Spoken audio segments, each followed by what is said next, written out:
শালা পাগলের বন্ধরে আর কতদিন থাকবি? কি করে বল, লকার কোথায় বল।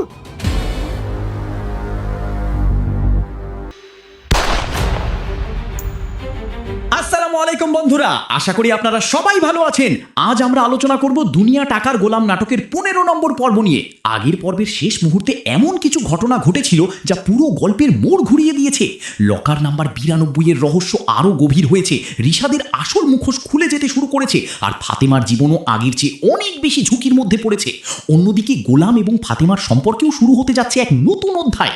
চলুন এবার একদম সিন বাই সিন দেখে নেওয়া যাক আজকের পুরো পর্বের গল্প। পর্বের শুরুতেই আগের দিনের গুরুত্বপূর্ণ কয়েকটি ঘটনা সংক্ষেপে দেখানো হয়। সাফিজের সামনে হঠাৎ করেই গোলামের মুখ থেকে বেরিয়ে এসেছিল লকার নাম্বার 92। এই একটি শব্দ শুনেই সবাই বিশ্বাস করতে শুরু করে শেহজাদের হারিয়ে যাওয়া স্মৃতি ধীরে ধীরে ফিরে আসছে। এরপর দেখানো হয় গোলাম বাড়ি ফিরে আসার পর তার বাবা তাকে কঠোরভাবে সতর্ক করে দেন। তিনি বলেন এখন থেকে বাইরে গিয়ে আর কোনো বাহাদুরি দেখানোর দরকার নেই, সবাইকে শুধু বলবে সে গোলাম, কারণ শেহজাদ সেজে ঘুরতে গিয়ে সে নিজের জীবনকেই বিপদের মুখে ঠেলে দিচ্ছে। এরপর দ্রুত দেখানো হয় বিষের সেই ভয়াবহ ঘটনাও। গোলাম বারবার ফাতেমাকে বোঝানোর চেষ্টা করছিল যে সে পানিতে কোনো বিষ মেশায়নি।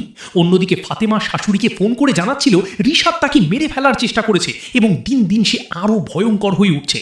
সবশেষে দেখানো হয় সেই বিস্ফোরক মুহূর্ত যখন নিজের নির্দোষ প্রমাণ করতে গিয়ে রিশাদ রাগের মাথায় বলে ফেলে সে আসলে নিজের মাকে নয় ফাতেমাকেই বিষ খাওয়াতে চেয়েছিল। এই একটি স্বীকারোক্তি প্রমাণ করে দেয় আগের রাতের পুরো ষড়যন্ত্রের মূল পরিকল্পনাকারী ছিল রিশাদ।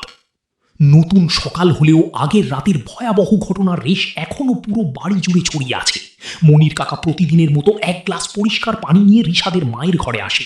খুব স্বাভাবিকভাবেই সে সম্মান করে বলে, বেগম সাহেবা, পানি আনছি, পানি খাবেন? কিন্তু আগের রাতের ঘটনার পর তিনি আর গোলামের উপর বিন্দু মাত্র ভরসা করতে পারছেন না। তিনি আতঙ্কিত কণ্ঠে বলে ওঠেন, ওই পানি আমি খাবো না। আবার বিষ মিশিয়ে এনেছিস নাকি? নিয়ে যা এখান থেকে।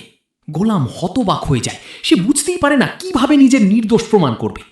মনির কাকা বারবার বোঝানোর চেষ্টা করে, না বেগম সাহেবা, এই পানিতে কোনো বিষ নাই, একেবারে ফ্রেশ পানি।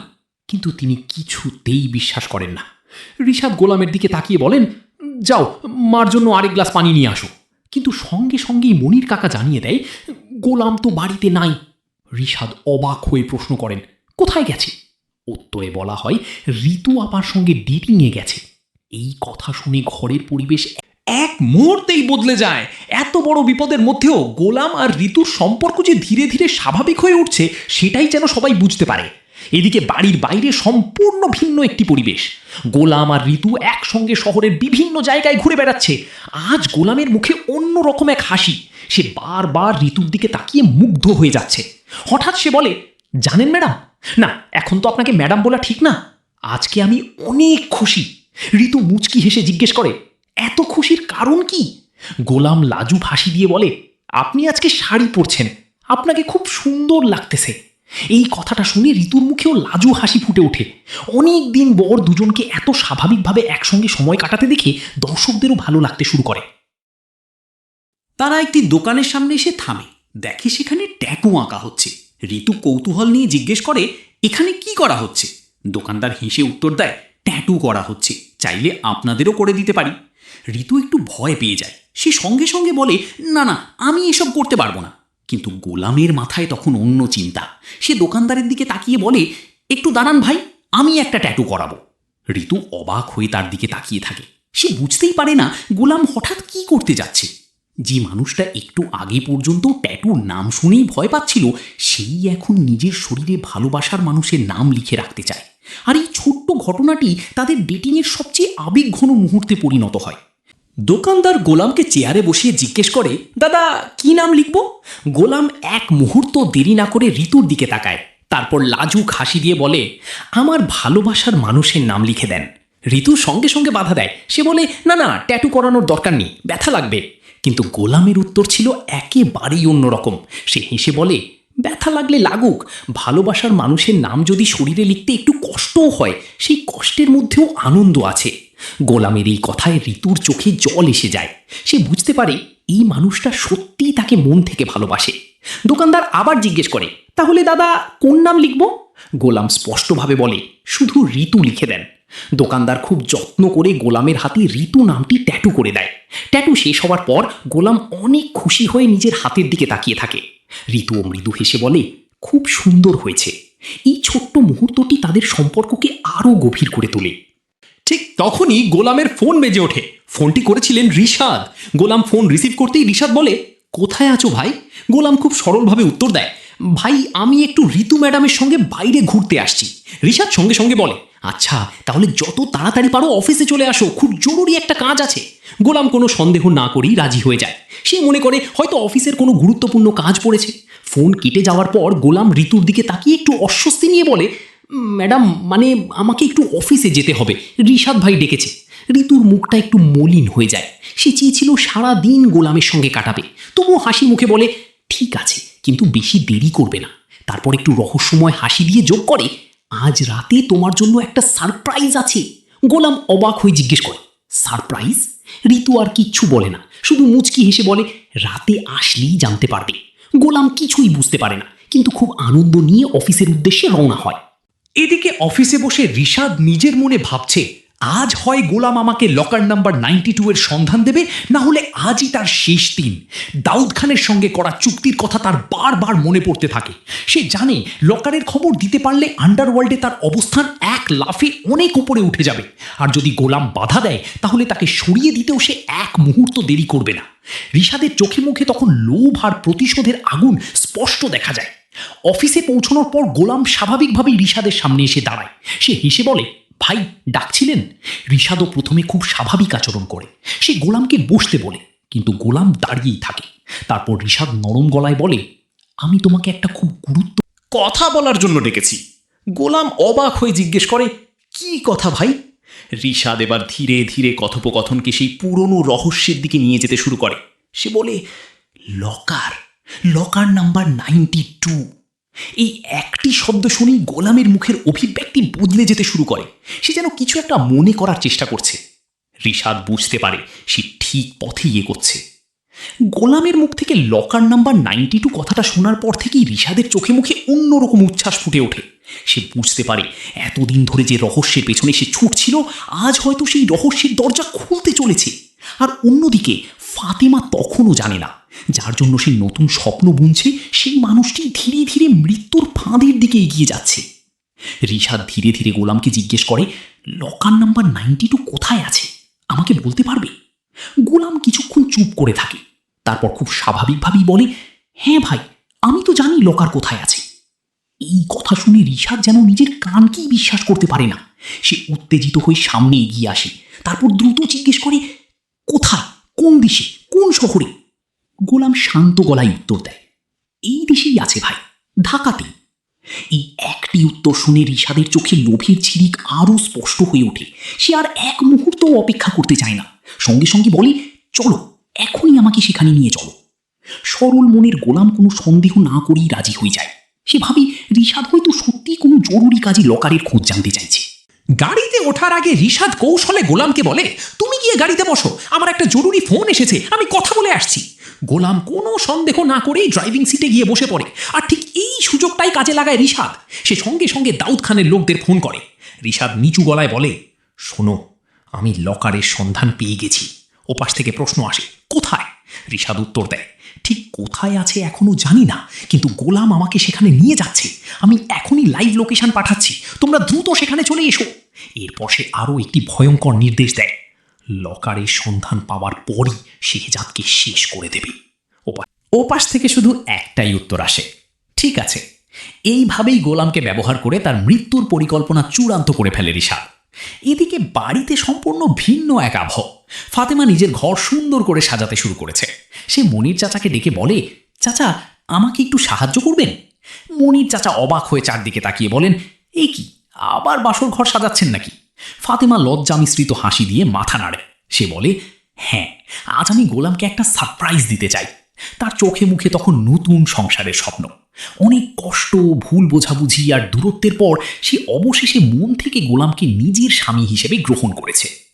ঘর সাজাতে সাজাতেই ফাতেমা মনির চাচার সঙ্গে নিজের মনের কথা ভাগ করে নেয়। সে আবেগ ভরা কণ্ঠে বলে, জানিন চাচা, ছোটবেলায় মা মারা যাওয়ার পর আমি শুধু বাবার ভালোবাসাই পেয়েছি। তখন মনে হতো বাবাই আমার জীবনের সবচেয়ে আপন মানুষ।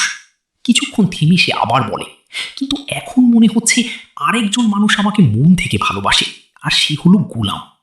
মনির চাচা মৃদু হেসে উত্তর দেন, গোলাম কাজের ছেলে হতে পারে, কিন্তু তার মনটা খুব ভালো, সে সত্যি আপনাকে অনেক ভালোবাসে। ঋতু লজ্জা পেয়ে শুধু হাসে।